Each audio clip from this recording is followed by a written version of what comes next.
बिहार के समस्ती जिले में एक हॉस्पिटल रहता है जो एक प्राइवेट हॉस्पिटल होता है, और उसी प्राइवेट हॉस्पिटल में आज एक इंटरव्यू चल रहा होता है। और इंटरव्यू में नर्सों का इंटरव्यू होता है और उन्हें आगे की कार्य के लिए इस हॉस्पिटल में रखना होता है। एक के बाद एक नर्सें आती थीं और डॉक्टर और कुछ और उनके साथी बैठे रहते थे जो उनसे बातचीत करते थे, उन्हें देखते थे, उनकी पर्सनालिटी को देखते थे और फिर उन्हें आगे बढ़ा दिया करते थे। ऐसे ही करते करते तकरीबन 1, 2, 3, 4, 5 करते हुए 10 लड़कियों के टोटल इंटरव्यू लिए जाते हैं और उसमें से एक लड़की को सेलेक्ट करना होता है और सबके बाकायदा रिज्यूम के साथ एक एक फोटो भी जमा कराए जाते हैं ताकि बाद में पता चले कि ये कौन सी लड़की का कौन सा रिज्यूम है और कौन सा फोटो है। और इसी के तहत वो सारी लड़कियों का इंटरव्यू ले लिया जाता है और उसके बाद उनको इंटरव्यू के बाद कहा जाता है कि आपको बहुत जल्द ही बता दिया जाएगा कि आप 10 में से किन 2 लड़कियों का सिलेक्शन हो चुका है। और इसी उम्मीद के साथ सारी लड़कियां जो काफ़ी अच्छे तरीके से पढ़ी लिखी भी होती हैं तो हर एक सवालों का जवाब करती हैं, लेकिन एक अटपटा सवाल जो डॉक्टर बार बार पूछता है, आपकी शादी हुई है कि नहीं, आपकी शादी हुई है कि नहीं। ये सवाल डॉक्टर एक से ज़्यादा बार जब किसी लड़की से पूछता तो उसे अटपटा लगता कि ये डॉक्टर हमसे काम करवाएगा या हमसे शादी का क्या मतलब इससे।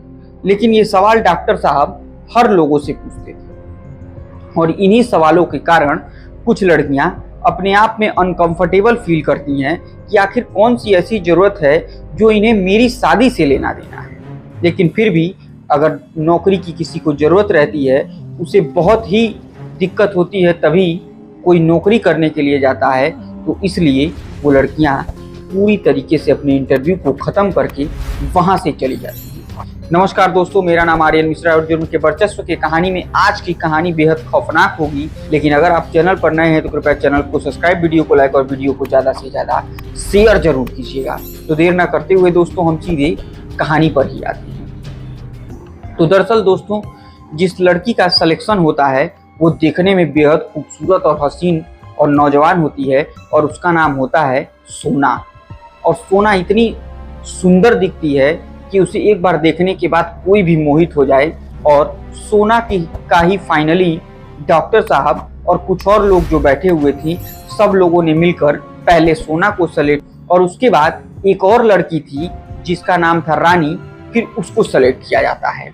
लेकिन सबसे ज़्यादा जो नज़रें होती हैं डॉक्टर साहब की वो सोना के ही ऊपर होती हैं, क्योंकि सोना काफ़ी अच्छी लगती है और उसके बातचीत का तौर तरीका भी इतना डॉक्टर साहब को पसंद आता है कि वो कहते हैं कि नहीं, अगर मैं जॉब पर रखूँगा किसी को तो सबसे पहले सोना को और उसके बाद जो उससे थोड़ी सी कम ठीक ठाक लग रही थी लेकिन वो भी काफ़ी अच्छी थी तो रानी को रखूँगा। अब ये सब बातें तय हो गई। लोगों को 2 शिफ्टों में आना था, एक 8 से 8, एक रात के 8 से सुबह के 8।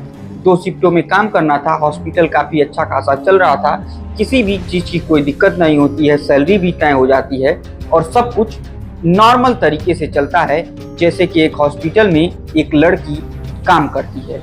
लेकिन अब जो शुरू होने वाला था उसके बारे में सोना को जरा सा भी खबर नहीं था कि ये डॉक्टर उसे नौकरी पर कम और अपने इस्तेमाल के लिए ज़्यादा रख रहा है। अब जैसे ही पेशेंट का आना जाना कम होता तो डॉक्टर सोना को अपने चेंबर में बुलाता और बुलाने के बाद उससे बातचीत करना शुरू कर देता और धीरे धीरे करके डॉक्टर सोना के करीब आता जाता है और कभी कभी तो उसे टच करना भी शुरू कर देता है। तो सोना इस बात का कभी कभी तो विरोध करती और कभी कभी ये सोचती कि हो सकता है डॉक्टर साहब ऐसे ही उनको बात करने की आदत हो। लेकिन जब डॉक्टर साहब थोड़े बहुत टच पर नहीं रुकते हैं तो डॉक्टर साहब सोना के पीठ पर भी सहलाना जब शुरू करते हैं तो सोना को दिक्कत हो जाती है और वो कहती है कि डॉक्टर साहब ऐसा मत करिए, मैं नौकरी करने के लिए आई हूँ और मैं एक सीधे साधे और शरीफ घर की लड़की हूँ, मेरे साथ कृपया ऐसा मत करिए कि ताकि मुझे बाद में दिक्कत हो जाए। लेकिन डॉक्टर साहब तो सोना को किसी और ही नज़र से रखना चाह रहे हैं। वो तो सोना को अपनी गर्लफ्रेंड बनाने पर आतुर रहते हैं, लेकिन सोना इन सब चीज़ों से कोई वास्ता नहीं रखना चाहती। उसे तो सिर्फ और सिर्फ काम करने से मतलब था। जब भी डॉक्टर साहब दवाइयाँ लिखती, वो जाती, दवाइयाँ देती मरीजों को, सबको प्यार से समझाती कि आप ये दवाइयाँ खाइएगा, इतने समय खाइएगा और इस तरीके से खाते चले जाइएगा। लेकिन इस डॉक्टर साहब एक दिन शराब पीने बैठते हैं और उसी दारू पीने के दौरान इनके 2-3 और दोस्त भी बैठते हैं और सोना आज कुछ काम कम रहता है, इसकी वजह से जल्दी घर चली जाती है। तो डॉक्टर साहब जब पीने बैठते हैं तो सोना को फ़ोन करते हैं और कहते हैं कि सोना एक काम करो, तुम हॉस्पिटल जल्दी से वापस आ जाओ क्योंकि एक बहुत सीरियस मरीज आ चुका है। डॉक्टर हो या नर्स हो, उसे तो अगर मरीज आ गया तो उसे सेवा के लिए किसी भी कीमत पर आना ही पड़ता है, अगर कोई बहुत बड़ी मजबूरी ना हो। और सोना भी यही समझकर घर से जल्दी से निकलती है और जल्दी जल्दी वो हॉस्पिटल में पहुंच जाती है। लेकिन जब वो हॉस्पिटल में पहुंचती है तो देखती है यहाँ तो कोई मरीज ही नहीं आया है और डॉक्टर साहब और उनके दोस्त दारू पार्टी कर रहे हैं।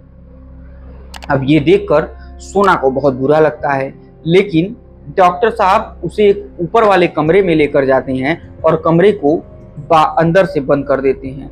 और उसके बाद डॉक्टर साहब और उनके 2 दोस्त यानी कुल 3 लोग मिलकर दारू पीना शुरू करते हैं। फिर सोना के एक एक कप कर कपड़े को खींचना शुरू करते हैं, तो कोई सोना का हाथ पकड़ लेता, तो कोई उसे अलग तरीके से टच करने की कोशिश करता। और इसी दरमियान धीरे धीरे ये सारे लोग मिलकर के सोना के साथ जबरदस्ती करने पर उतारू हो गए। सोना ने इसका बार बार विरोध किया, वो चीखती रही, चिल्लाती रही, लेकिन डॉक्टर साहब सुनने को तैयार नहीं थे।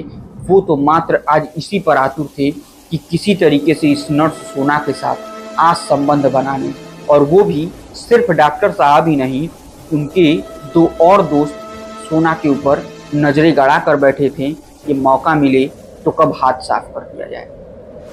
लेकिन डॉक्टर साहब यहाँ तक उतारू हो जाते हैं कि वो अपनी पैंट तक उतार देते हैं और पैंट उतारने के बाद सोना के मुंह को जबरदस्ती अपने प्राइवेट पार्ट की तरफ ले जाते हैं कि तभी सोना के हाथ में रखा हुआ एक ब्लेड लग जाता है। अपने प्राइवेट पार्ट तक सोना के मुंह को ले जाती हैं, उसी दरमियान वो उसे काट देती है। और जैसे ही वो डॉक्टर के प्राइवेट पार्ट को काटती है तो ऐसा लगता है कि मानो खून की नदियाँ बह गई और बिल्कुल खून पिचकारियों की तरह बहने लगता है और सारे लोग डर जाते हैं, चाहे वो डॉक्टर साहब हों, चाहे वो उनके दोस्त हों। दोस्त भी डॉक्टर साहब को बचाने में लग जाते हैं और उसी मौके की तलाश से सोना दरवाजे को खोलती है और हॉस्पिटल से दौड़कर भागना शुरू करती है।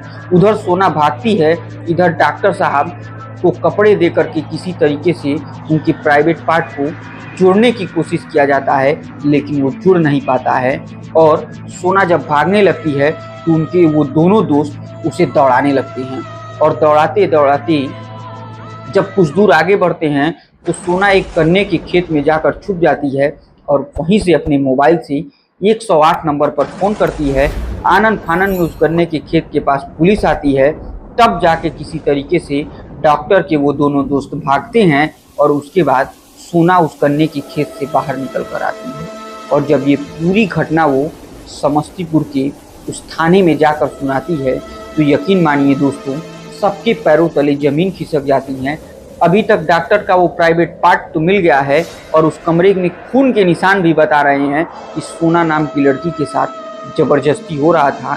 शायद अगर वो उसके पास ब्लेड नहीं होता या ब्लेड उसे नहीं मिलता तो सोना की इज्जत तार तार हो जाती और उसे कोई नहीं बचा पाता।